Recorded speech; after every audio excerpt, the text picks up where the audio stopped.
I think that's going to be somewhat true for many of us who have lived through the last number of decades and seen a rapid transition of technology invading our lives in different ways. I think the biggest question is in what parts of our lives, right? And I think work is one of the biggest places we're going to see more of this AI technology take some of the tasks off of humans and put them to computers. But I think since the start of the computer revolution, we've seen that happening. So I really think it depends on where you've lived and what time frame you've lived in. That's a very reasonable answer. Yeah. I mean, what generation, right? Yeah. What generation you've lived through. Sure. And to me, obviously, it is one of the most important technologies. But what about like the phones? Yeah. Yeah. That's my point, really, right? Like some of us lived through that. Yes. Well, actually, most in this room have lived through that. So yeah, many things come together, and then it becomes more interesting. So definitely, it's more to see. But you know, I would just add one up. Right. In a lot of reporting around artificial intelligence, there's a lot of talk about it being an AI revolution, and that's, you know, we can talk about whether it is a revolution, but where are we kind of in that process if we are thinking about it as a revolution? Maybe sort of if you compared it to the advent of the internet, for example, like where are we in that timeline? So to answer the question, we can maybe look at the value it's creating. So compared to the internet, so think about the actual information that we are like gaining. So like before and after the internet, are there anything new that didn't exist but internet created? So the question, the answer to that is maybe no, but it became easier to access. So accessibility just made everything possible. So similar to that, something like a ChatGPT makes it even easier. So it makes it easier for people who have difficulty using search engines, so maybe because of disability or because of their age, so they are not old enough to use technologies or too old to use technologies. But it became easier. So I think for the actual content part, maybe there's not much. There's a little bit to the creativity side, so we will maybe discuss that later. But the way to access the information, that has changed. So maybe a little bit similar to the internet, but maybe not so, not much so, but it's still have to see. Yeah. I think for consumers right now, this is a revolution, because we haven't had these tools. Jean may have had more of these tools in the lab, working in research, but when you're a consumer and you start using ChatGPT for the first time, you really are not, we're not going to curse in here, but you're like, oh, you know, and you're like, wow.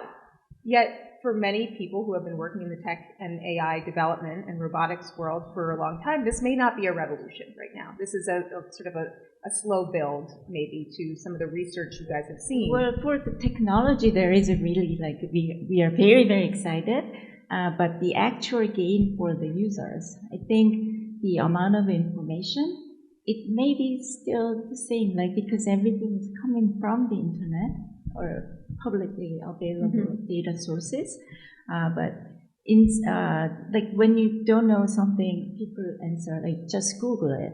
Yep. But now you can use maybe ChatGPT, but with the same kind of vocabulary. Maybe there is some incorrect information, but you can get the summary quicker. Yeah. But I think I mean from the perspective of when you first use ChatGPT, you're like, wow, I feel like I'm talking to a human. This thing produced a result that really a human didn't write it. I won't go on a side, but last night I interviewed Samantha Bee on stage at one of our Wall Street Journal events. And I was just like, you know what? I'm going to run some questions through ChatGPT. By the way, I'd spent like a day before grueling over questions, watched all of her material, I put it into ChatGPT-4, which is the latest, and the questions were really good, to the point where you're like, okay, there's somewhat better than I could have written. Mm-hmm. Obviously, I did a much better job on stage. But I asked one of the questions on stage because I asked it to write a funny joke or a funny question to ask her. And so when you see that response, you're like, wow, this is something that could be as good as a human. I could use this, right? We're going to watch the clip I did, the cheating, right? This can do this for me. It might look like a human has written it. I can turn in this essay.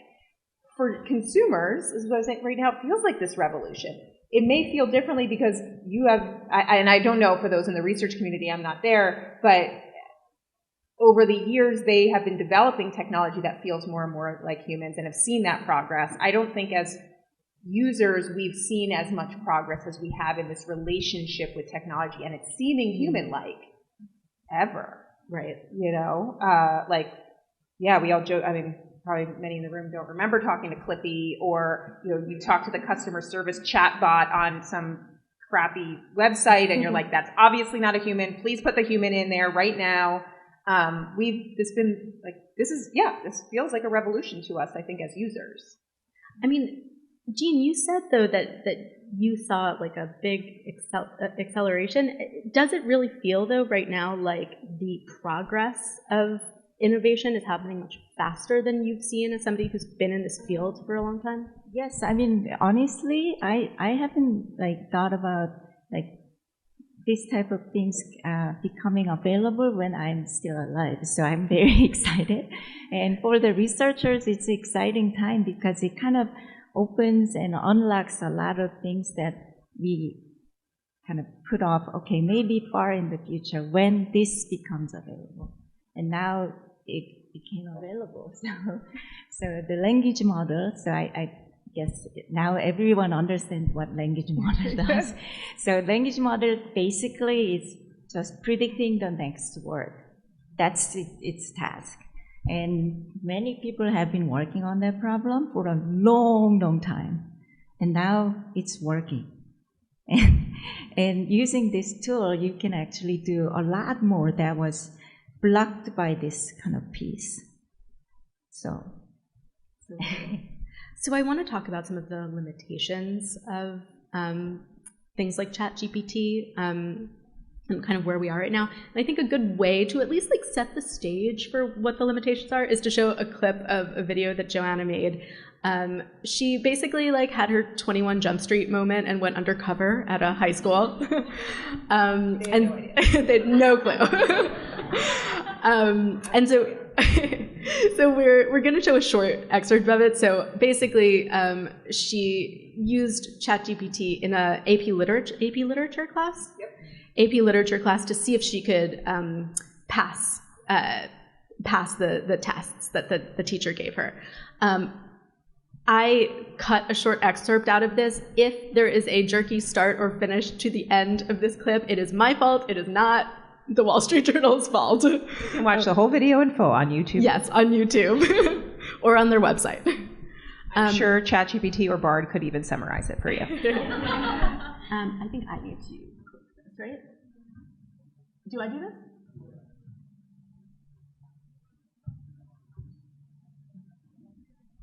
Challenge number 1, write an essay. Before coming to class, Mr. Diamond emailed me my assignment. In a 500 to 1,000 word essay, compose an argument that attempts to situate Ferris Bueller's Day Off as an existentialist text. The assignment also said to make explicit comparisons or connections between Ferris Bueller's Day Off and The Metamorphosis by Franz Kafka. I edited the assignment text slightly, pasted it into ChatGPT, and in about a minute, I had it, a full essay. I was impressed. It drew parallels to Gregor, the main character in Kafka's book, and to Ferris. It had varied sentence structure and good grammar and was decently organized. I put it in a document and submitted it to Mr. Diamond via email. Then he did his thing.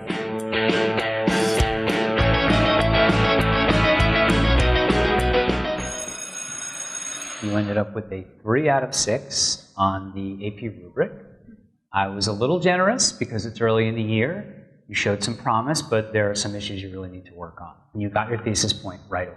You wrote, Ferris Bueller's Day Off is a film that can be interpreted as an existentialist text with its themes of individuality, freedom, and the search for meaning. Unfortunately, in that same opening paragraph, you misattributed a line that was said by Cameron to Ferris. You sure of that? That I am sure. Thanks. Adrian, should I just close the thing? Yeah. So I think that gave a little bit of background on the limitations of where we're at with artificial intelligence today. But I'm curious from both of you where you see like the big I don't want to say roadblocks, but like what the limiting factors are right now. So to me, like things are changing so quickly. So I was out of town for a few days, and you know what happened this week. So several companies announced the new models that are better than the previous ones. So I'm pretty sure within the next few years, a lot of these issues can be taken care of. But there are other issues that still need to be addressed, which includes something like a data bias. So all of these are became available because of the large amount of data that contains a lot of like social bias that's already it exists in the real world, but it can be amplified in these models. And also a lot of data we see were collected in the Western side. So geographically, it's also biased. So it like opens up a new door to a lot of things by lowering the barrier. Like it adds accessibility, but at the same time, it can increase the gap between different cultures and different communities. So those are maybe the limitations or the issues or the researchers need to fix or address. Yeah. Well, you go first, John. I think the first and foremost concern right now is the accuracy and the confidence in which these models, or really the text, is presented. And so when you, as a user, use these, you get an essay back, you get an answer back, and it's so confident. It's like, this is the answer. But the answer is possibly wrong, maybe likely wrong. And so as humans, we're like, oh yeah, that's the answer, that must be true. And we've gone through these phases of misinformation on social media and whatnot, but especially as these become from more trustworthy sources like Google. This week, Google announced Bard. And this is a Google product. This is something where you expect Google's going to return the results that it has found and sourced and ranked as the most important things on the internet. And so you start using Bard and you start to realize, yeah, sometimes it's making things up, hallucinating, as they're calling it, as AI, as really, is that the right term? I'm going to talk for you. Yeah, I think people have been using the term, but... Yeah, but really it's made things up. And I think that confidence, where someone might read something in the Wall Street Journal and we want every line is fact-checked. I can promise you every line in my column is fact-checked and gone over, and we make sure it's from a reputable source. Okay, there's that, and we can say that with confidence. But then you have this on the flip side, where it's saying something with confidence it's just not true, right? Back to my Samantha Bee example yesterday, I said, who is Joanna Stern interviewing at Wall Street Journal's Women in the Workplace event? And it responded, Joanna Stern is interviewing Sheryl Sandberg, the COO of Meta. Okay, Joanna is not interviewing Sheryl Sandberg, and Sheryl Sandberg is not the COO of Meta. So just in that sentence, and it was just the confidence that it's presented with. Right. And I think that's in an age of misinformation where we all want to trust and believe the things we want to believe, that's a large concern. Yeah, I think I also agree with the confidence. So there is a technical term called the calibration. So when AI system makes a prediction or makes a decision, sometimes there is a confidence score, but the actual accuracy and the confidence, sometimes they don't correlate very well. So that means AI can be wrong, but with a high confidence, just like high school students. So the system is confident that this is the answer, but the answer is not right. Yeah. So it's not calibrated very well. So there are people who are working on calibrating those two. So like how to reduce the confidence when the system can be wrong. So maybe why not even put that out there for the user to know? I think that would be some level of transparency to the user. Oh, okay, this answer is, I don't know, 70%. Right. 70% confidence in Right. this answer. Yeah. Yeah, I guess it's like maybe more like technical Yeah. detail, but the model that was because it's a language model, it's just predicting the next word. So like if the model performs poorly, it can just continuously say things like in a gibberish. Right. It may be syntactically correct, but semantically means nothing. But it's doing better. But now sometimes it can create stories that's going on and on and on, just like me. You know, it's interesting because it's when I do a Google search, for example, I don't necessarily, looking at what Google spits out to me, believe that, you know, like, I don't know what year Pearl Harbor happened. I'm not going to necessarily trust what Google told me unless I see what the source is. For many people, they still have trouble, you know, like figuring out how to trust what the source is. But I think there is something about the presentation method, like you were saying, that makes us, because it's talking to you like a person, like a friend, that makes you just willing to trust it in a way that you're not necessarily willing to trust Google just saying, like, throwing up a year at the top of your you know, browser window. So I don't know. It might be we might need to learn how to use this better. And I will say some credit to what Microsoft is doing with Bing, and to a degree Bard, Google with Bard. They are starting to put in sources. They are trying to do citations. Now, they many times are wrong. Like the citation won't link to the sort, like what is said won't have it, but at least it is guiding someone to where they may be able to get deeper information. Yes, except that sometimes the citations are made up. Yes, that's the That's true, too. references are like, looks like a URL, but it's yeah.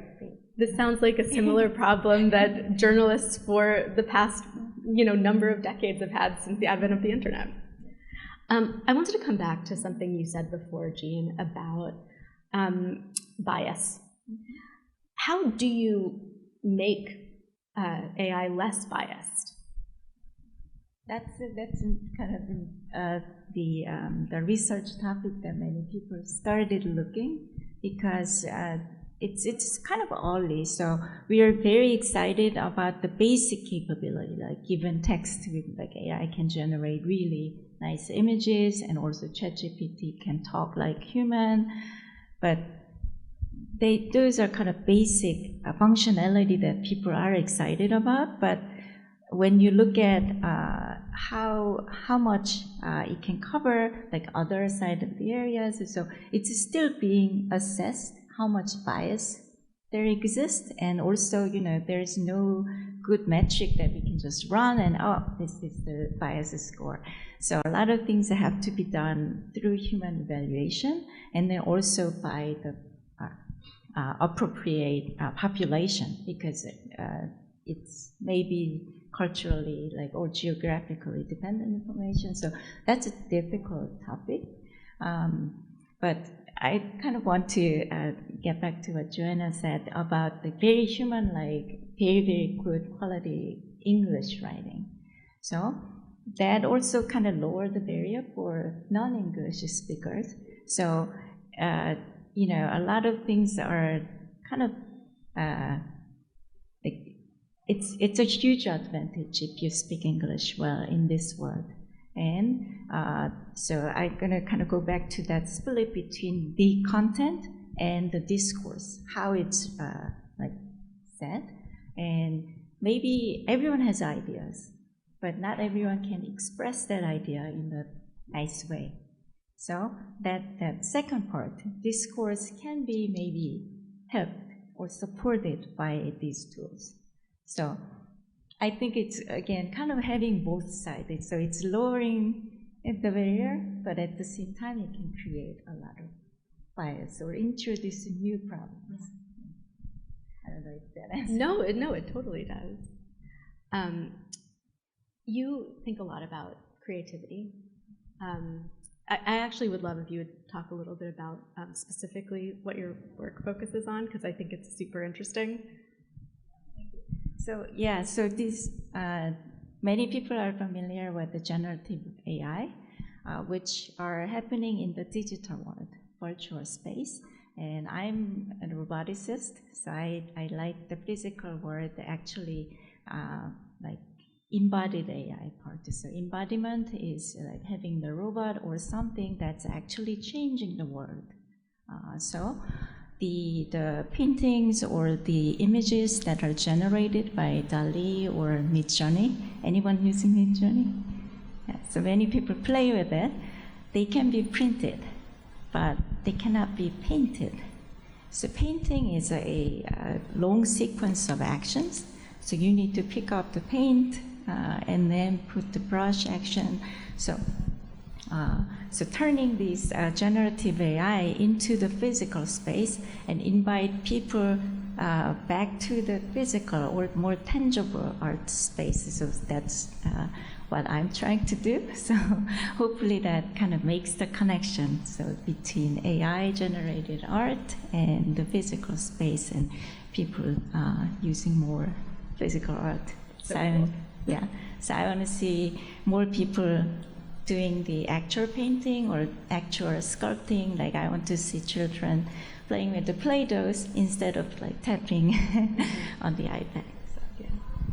So I'm curious for both of you how you see this technology kind of working with how creative people can use this technology. What do you see as the ways that creative people are going to be, using it in the next 5 years, 10 years? I can talk a little bit about how I think I use it already in my creative work, which is really around brainstorming and using it as a place to sort of come up or bat around ideas. I think that one of the beauties that I have on my team at the Wall Street Journal is we sit in a room and think about ways that we want to tell a story and how we are going to come at it. And a lot of the work I do is a little unique in terms of how I tell a video story. And lately I find myself turning to this thing to say, okay, what would be a good way to present a story about this and that, or whatever it may be, and seeing what kind of ideas come back. I think in journalism, there's a lot of creativity that goes into your writing and how you are going to position that, whether that be with headlines and ways of coming at a story. I really think that journalists are going to start to use this as a tool, both creatively and lean on this for some of the more gritty work that we don't want to always do. Can you give an example? I think taking a first pass at questions. I think that's, there's a lot of questions about the ethics and how we come at that, and I think we're really in the early days of figuring that out, or whether that be summarizing large bodies of text that typically, talking about it at the Wall Street Journal, we have done massive investigations over periods of time where we have gotten lots of bodies of text and we've assigned that out, right? Well, I don't want to talk about replacing people, but what if you can? What if you can take some of that load off of somebody to sit there and read and highlight through, I don't know, years of legal documents and summarize some of it? And by the way, these are things people have already been doing. This is not, this is just, the tools are now more accessible. And that's where I think that, getting back to the revolution for users right now, it's that, yes, I can use this to draft an email, or I can use this to draft a version of a memo. It goes back to how much of that's cheating, how much of the words are we changing, but it takes away some of that gritty stuff to open us up for more creativity. Mm-hmm. And so, I'll using this a little bit to help generate, but also if I can free up 10% of my day to have more of that time to be creative, okay.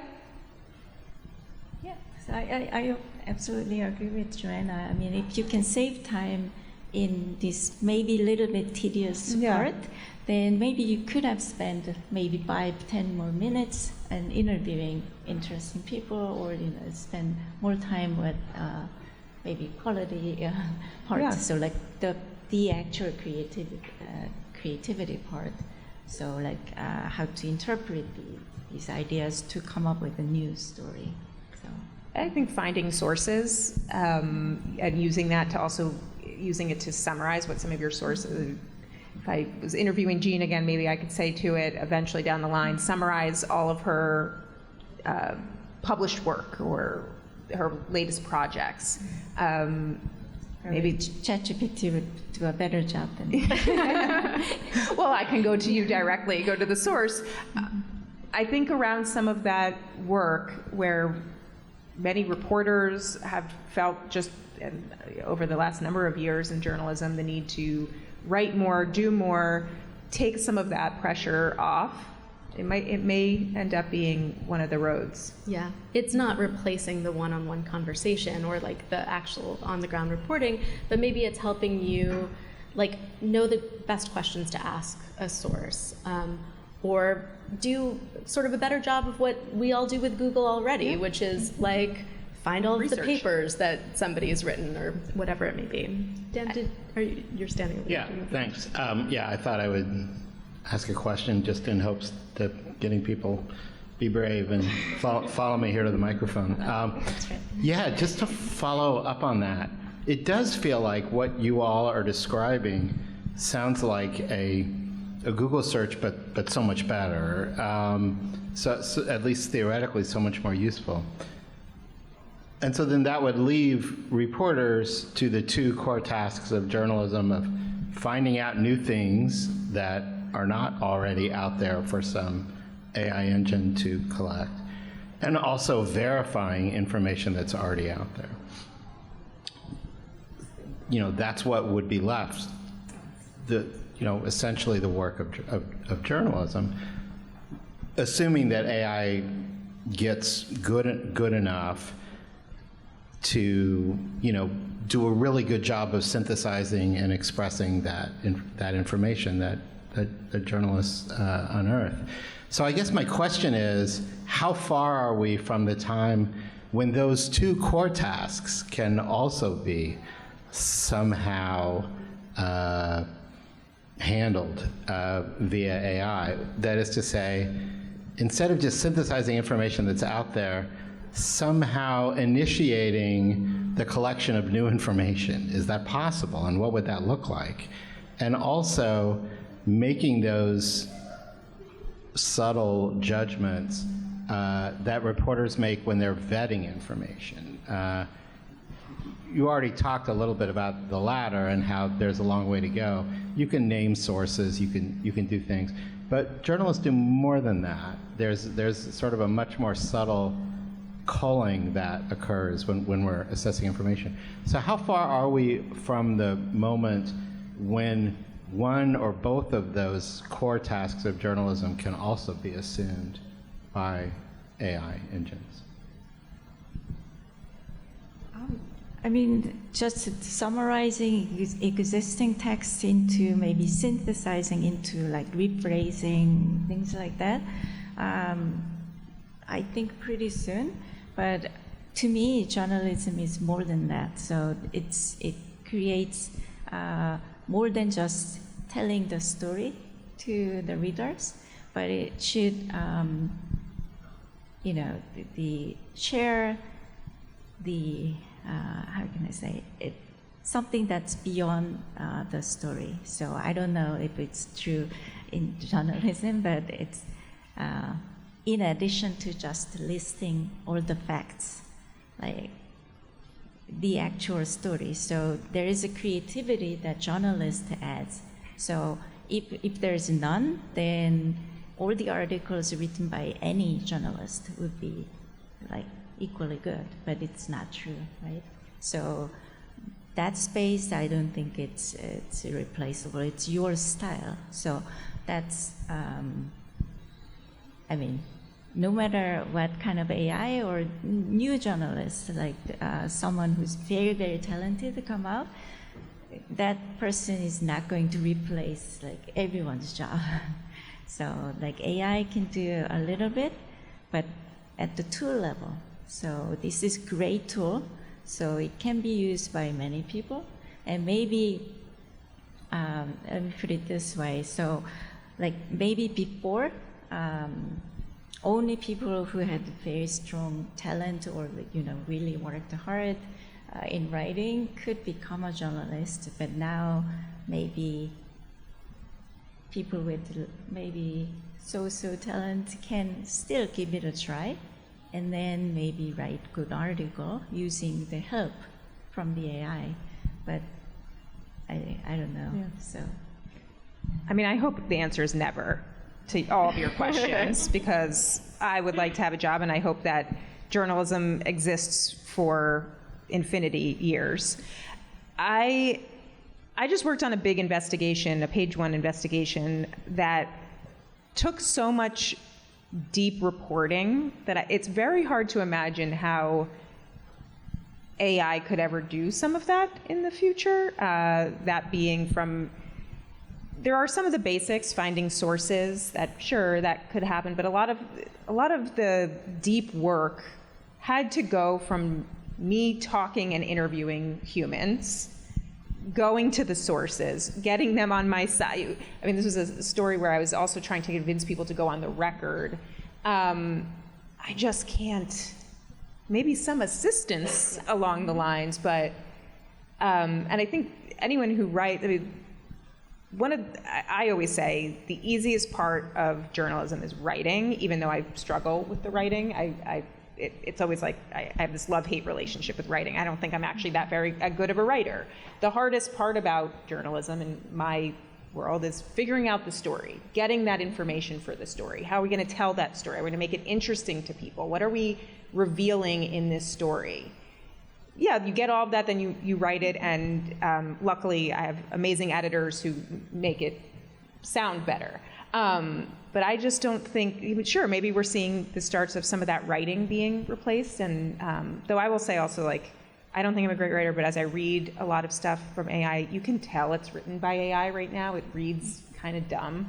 Yeah, and that's what I kind of figured out through doing that GPT piece was and even the professor at the time, or the teacher at the time, says sort of like, I would be able to tell this was not from a student because they don't have the voice. Now, sure, if somebody came into the classroom and started writing with ChatGPT from the start of the class and all year long was submitting, then maybe I would think, okay, this is the voice of the person. But I really think that distinct voice is also going to carry through in writing.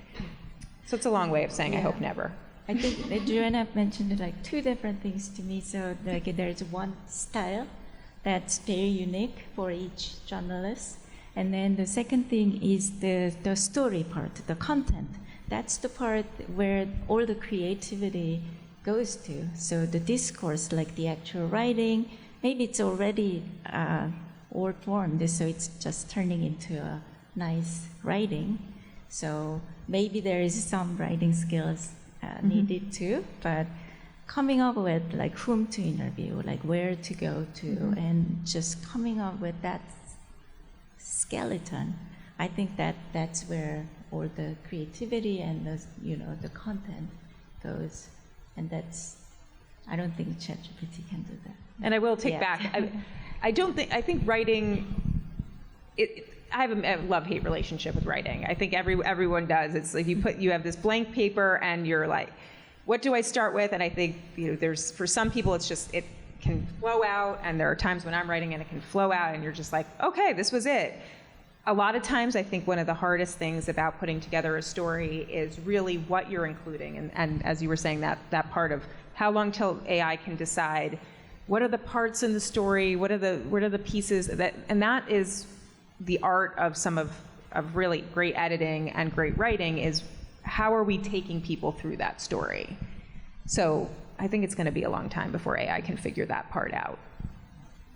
And then I hope so, yes. Need a job. Right. And also like understanding the context beyond like the interview, and also understanding the intent. Like people can say things in a kind of a weird way, but it's against their intent or different from what they meant.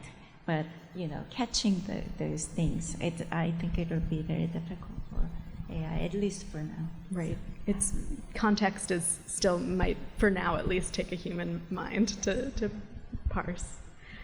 One thing we haven't talked about yet, even as it relates to journalism, is like intellectual property and kind of copyright and that sort of thing. I mean, already you can ask DALL-E, for example, to,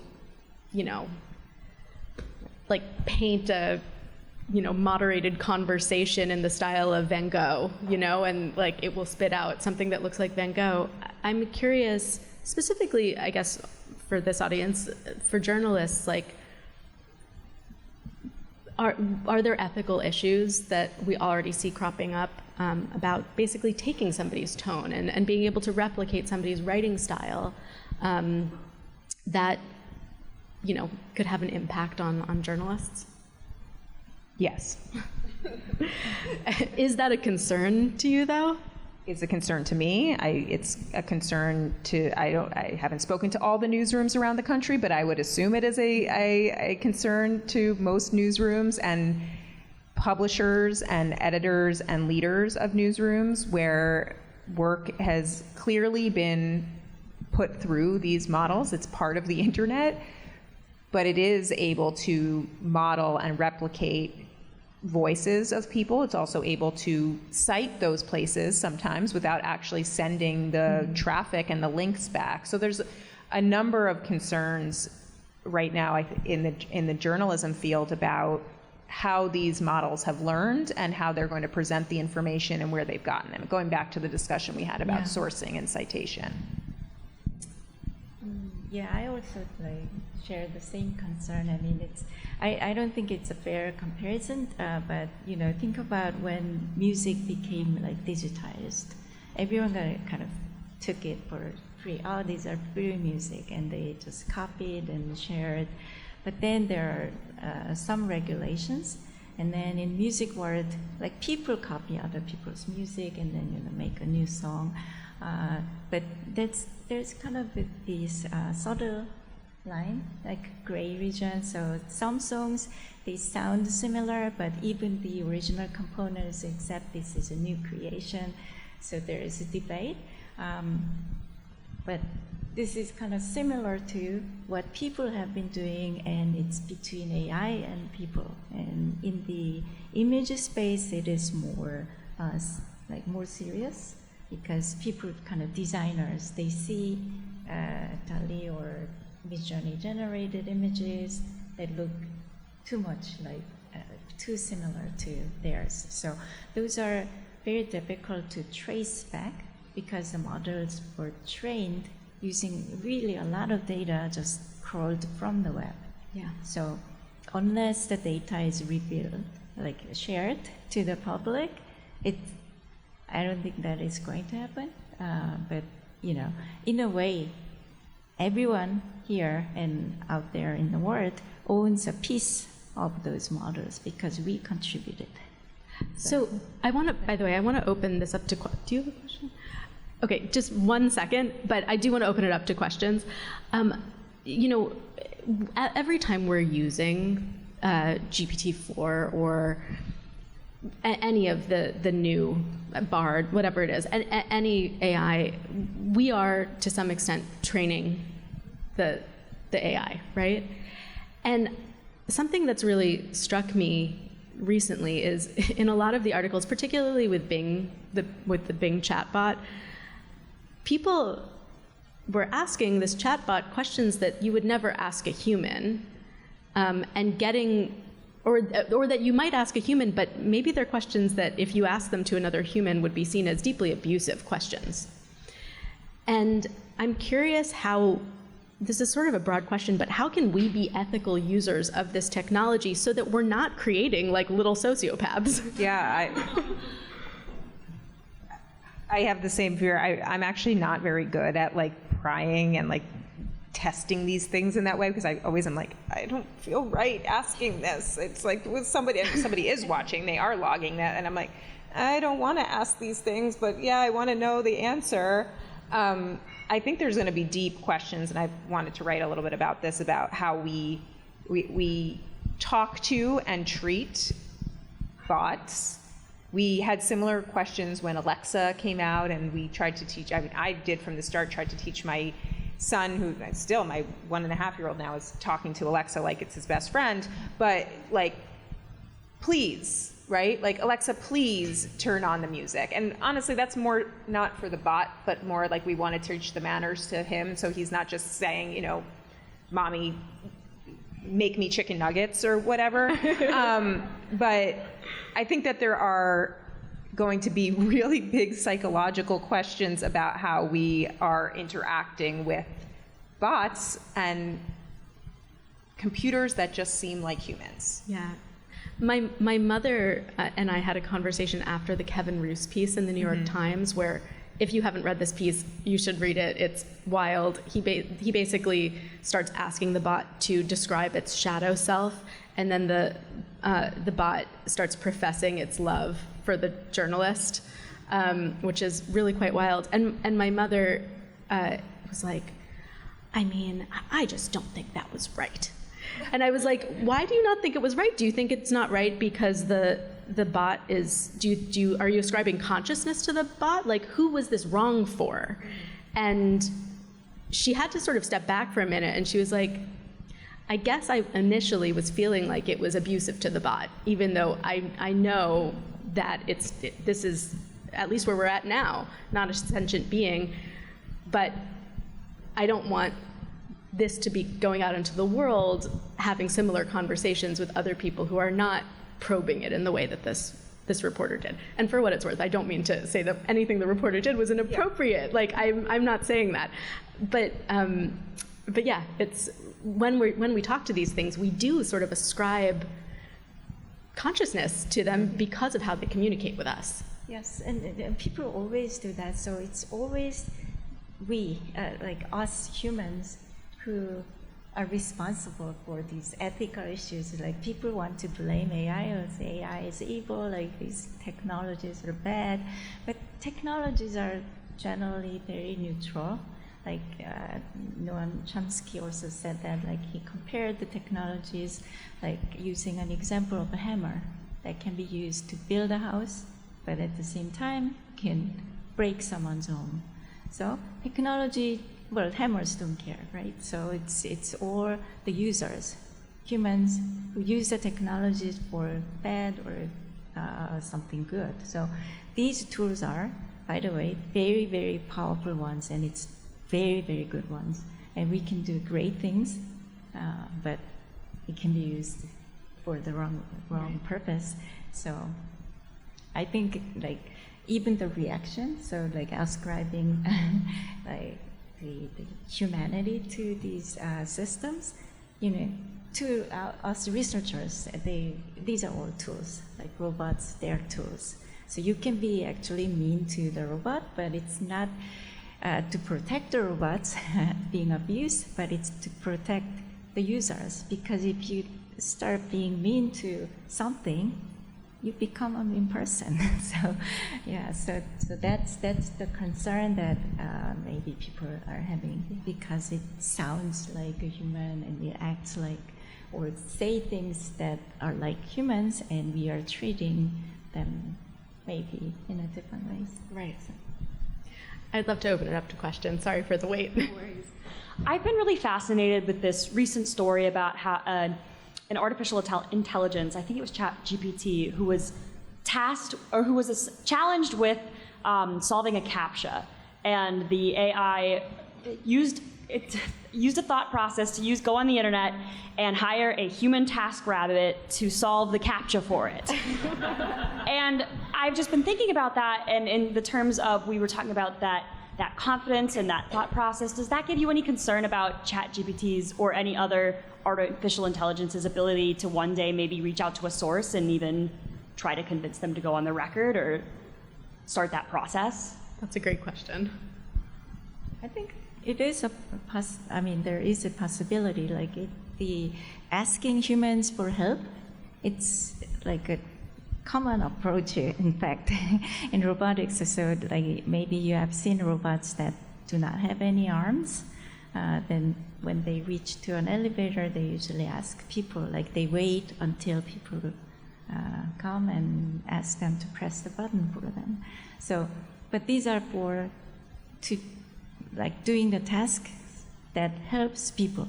But in the example you gave, someone asked that to do that, like pass this CAPTCHA. So it's really to achieve the goal, I'm going to do whatever it takes kind of an approach. So yeah, I think, again, it's maybe there has to be some regulations added. So you're not allowed, like social norms, like you are not allowed to do certain things, just like children, you know, like there are some boundaries. So I think all these things are new, so there are no legal like terms defined. So someone has to come up with a proposal that can do some regulations and what can be done and what can be used for even the data to build a model. So a lot of things will be determined in the next few years, I guess. So. I have a different concern as you're talking through that. What if, let me play this out. So what if somebody asked an AI to do something sort of to lie to a journalist, to mislead a journalist, and could use AI tools to make a journalist think that this was a human, a human. And we're getting to the point with synthetic and AI-generated voice, video, and writing that I think that we're going to get closer and closer to that sort of deep fake ability.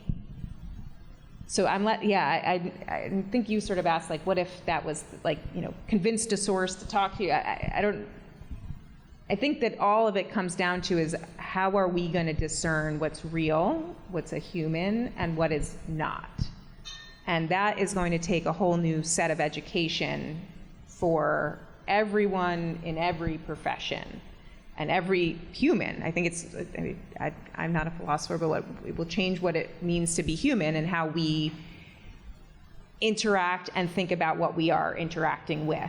And so I think as journalists, it might really start to change too our vetting process, how we think about how we are fact checking and confirming that who this person is, what they say they are. We already, at the Wall Street Journal, we have a lot of that in place. There is a lot of that in place, but you could foresee that people and journalists could be easily fooled. And now I'm scared. Well, and also, you know, like the OpenAI people speak very passionately about all of the controls they've put in place, but that's just one platform. I mean, as time goes on, anyone, or not anyone, will be able to build one of these, but, you know, people with potentially less good intentions will be able to build this technology. I mean, it seems like something that will be very hard to regulate, but maybe, I don't know. I don't know. Yeah, like for instance, phishing scam. Yeah. Like, you know, it can be like even nowadays, it's like a lot of people are fooled. Even very educated people can be fooled. So if you get a call, then because we are not used to not trusting people. Right. So that's why we get like fooled, but this is a real concern, and you know, there has to be some regulations. And I think it comes back. It really is about trust, and we want to we want to trust what these systems spit back at us. Going back to that confidence, it's like it's so confident, and we're like, okay, I want to trust you. You seem so nice, and you're just in your little box. Okay, yeah, sure, you're right. You know. We're all going to have to figure out, and good thing we've become aware of this through misinformation on social media and various other places. We're just going to amp that up in ways that I think we're just going to have better tools, or we need to have better tools as we're considering it. Yes. And just a quick production note. If everyone could hold their mics up close, that would be great. Thanks. And with a better calibration, trust level would go up. Yeah, sorry. Do you have a question? Would a good application for a more advanced ChatGPT be therapy? And I don't mean for diagnosis, I mean for helping somebody who is in need for any kind of crisis they're having. I think the human value it can generate, if it's used properly and people feel comfortable talking to ChatGPT or any AI system, the things that you want to talk to someone, but there's no one that you can actually talk to. I sometimes talk to an AI system about things that are maybe a little bit sensitive, or I don't want to talk to another human. But it doesn't really give me the same kind of comfort that maybe I would have received from other people. But still, it's helpful. So maybe there could be an application that's providing some comfort, or the soothing maybe things. Yeah. So but that's how I think. So my question kind of stems from, as a student and as someone in the job market as well, I know that ChatGPT is being used to create cover letters, and in Joanna's example on the TV, to potentially be writing essays for students. I guess my main question is, do you think that there should be a limit with how far AI can develop, where we should be able to distinguish them from people, or do you think at a certain point the technological advancements outweigh the ethical implications? The good news is that that companies are working on ways to identify AI-generated writing. Grammarly has said they're working on this. I mentioned that in the written piece that went with that video. I believe OpenAI and others are also working on this as tools to help people know better, okay, was this just fully generated by AI? I think it's going to become a lot harder to know as people edit, right?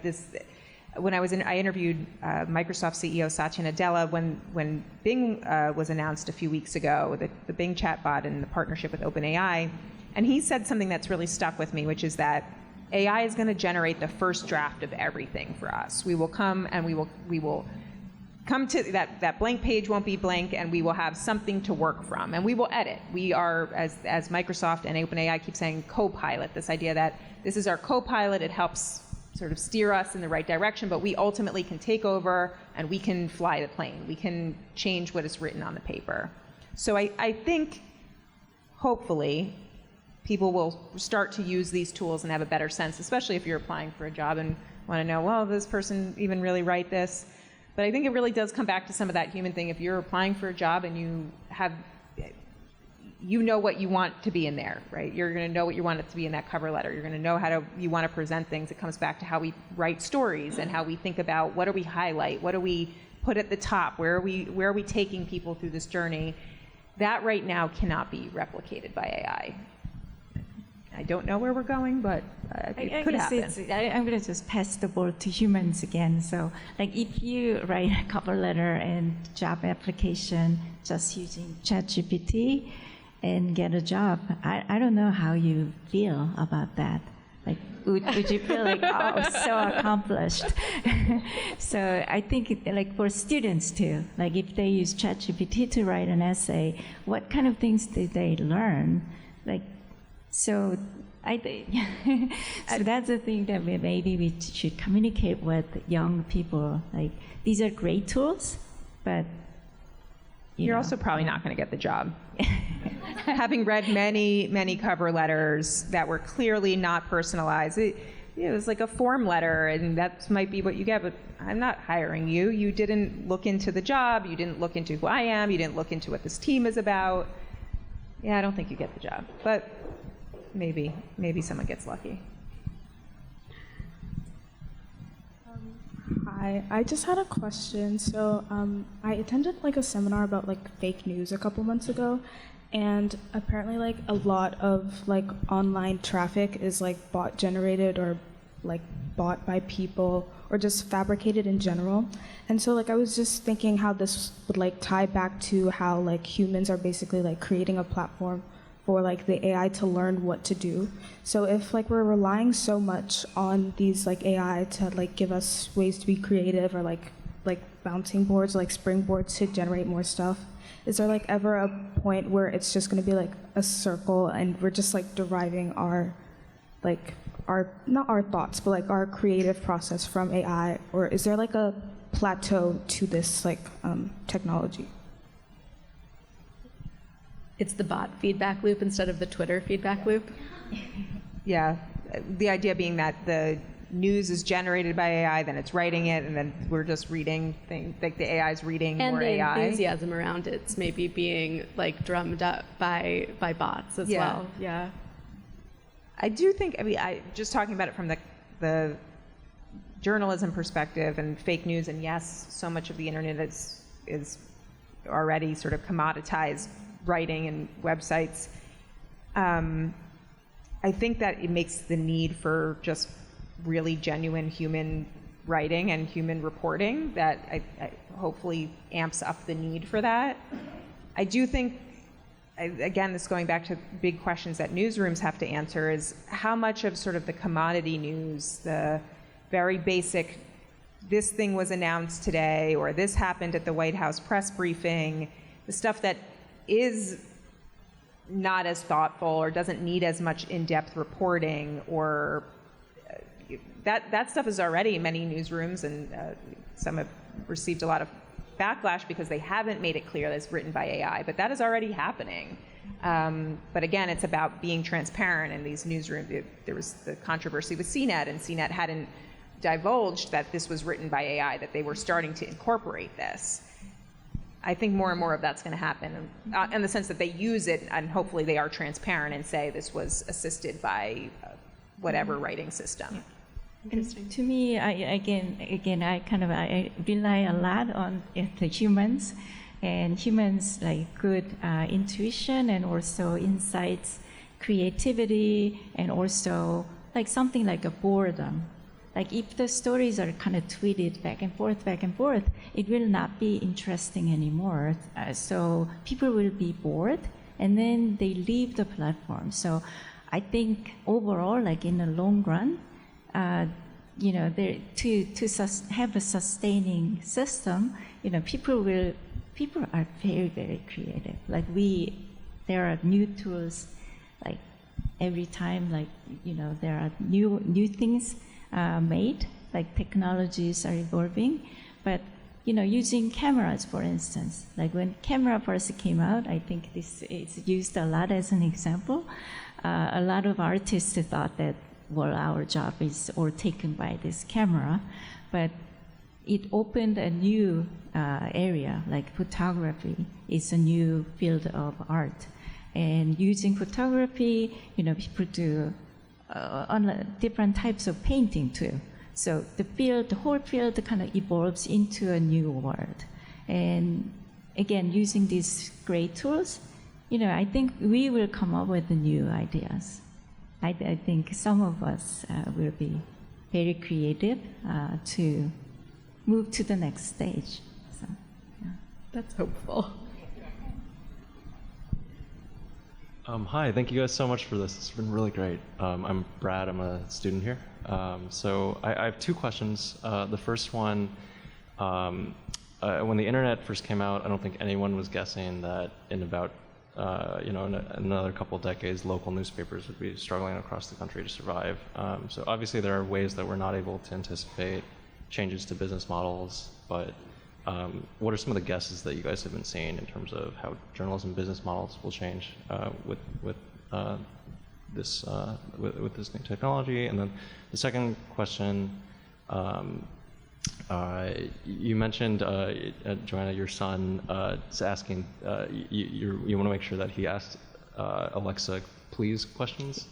There are ways in which this technology is very human and also very inhuman. I was watching my sister sort of having fun bad-mouthing ChatGPT, and I felt like, oh my gosh, how can you talk to this robot this way? But in fact, it doesn't have feelings, and it doesn't. So I'm curious, as you see the technology develop, the ways in which it is very human, the ways in which it is very inhuman, and how you might guess that our relationship with it will continue to develop. You want me to take the first one and you can take the second one?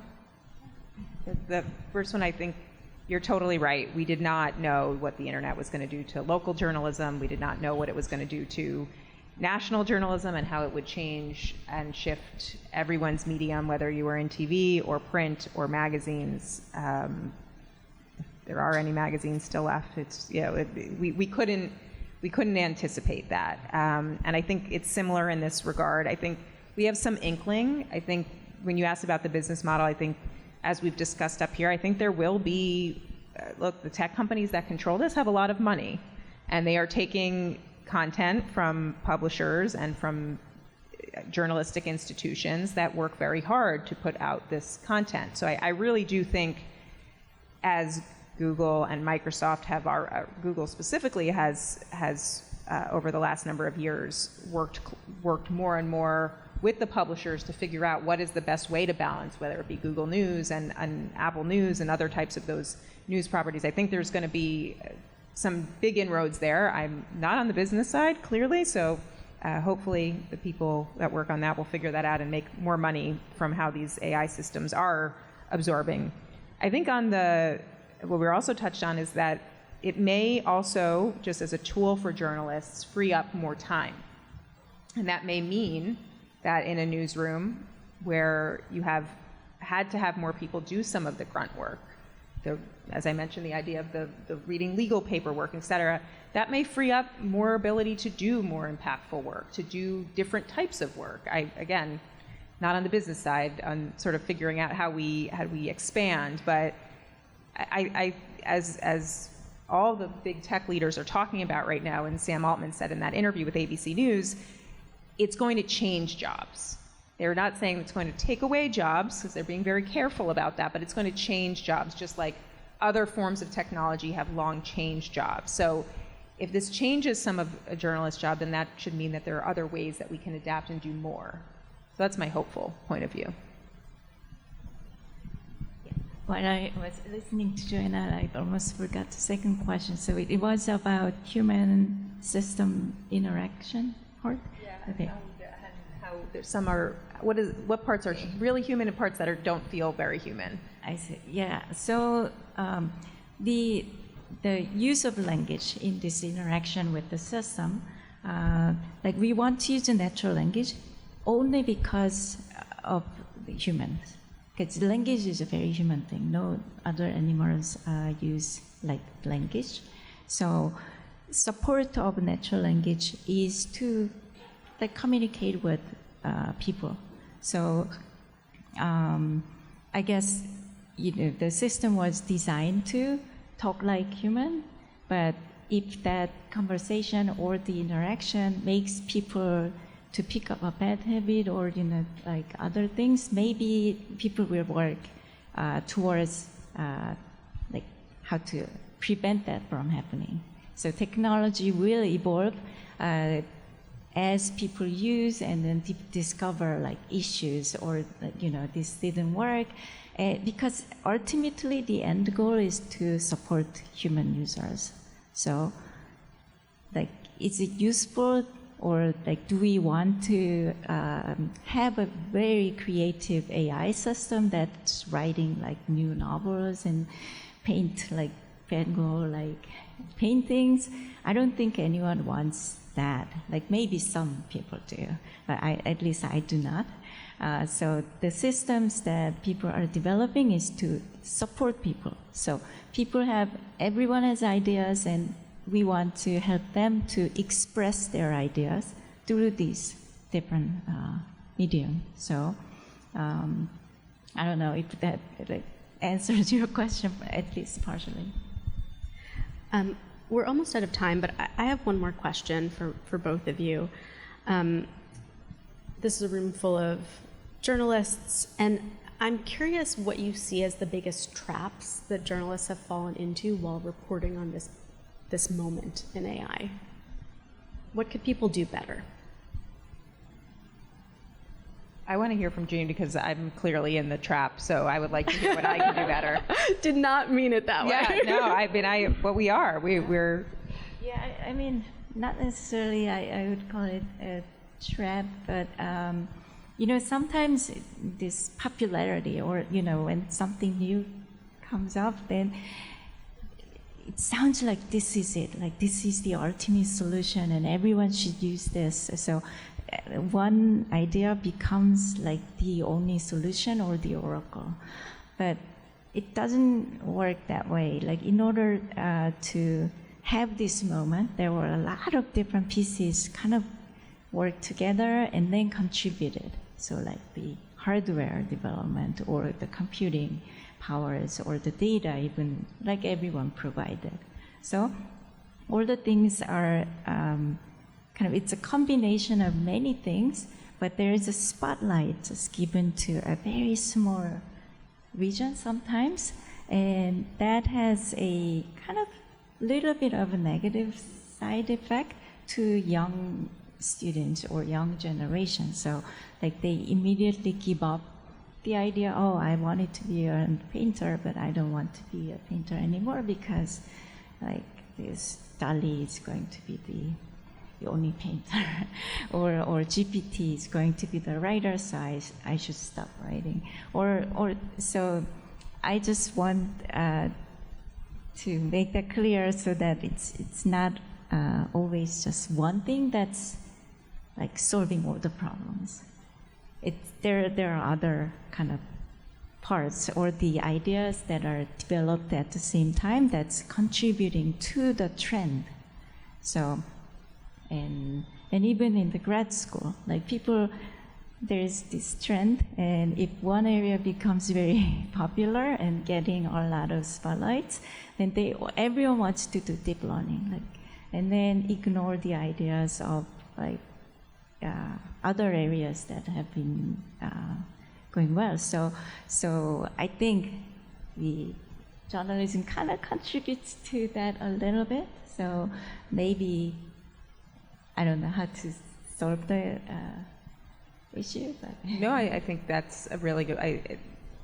Over the years, I've covered tech for now almost 2 decades, and I think I've been able to see through that the attention point shift, to your point.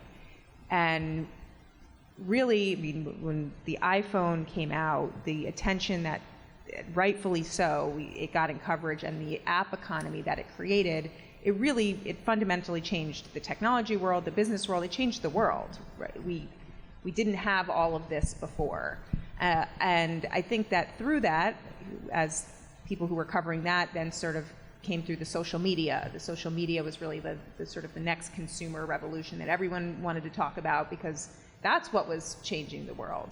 And so I think since those 2 big points, people have been wondering, what is next, right? What is the next big thing that changes the business world, the tech world, the world? This feels like one of those moments. I mean, your first question was, are we at a revolution? And I think we all jump on because we're excited. But also, I would say that one thing we could do better is find a place between the excitement and the negativity. And that's what I try to bring to my reporting, which is I'm still that kid that's super excited about opening a new product and just like, wow, this is so cool, and the box smells cool and everything. I'm just like, the whole experience of like opening tech is cool for me. And I want to have that excitement, but I also want to bring the knowledge of the last decade that this tool has a good side and a bad side. And I think I try to bring that, and I think a lot of other tech journalists, but we could all do better, need to find that middle ground versus it being all doom and gloom. Yeah.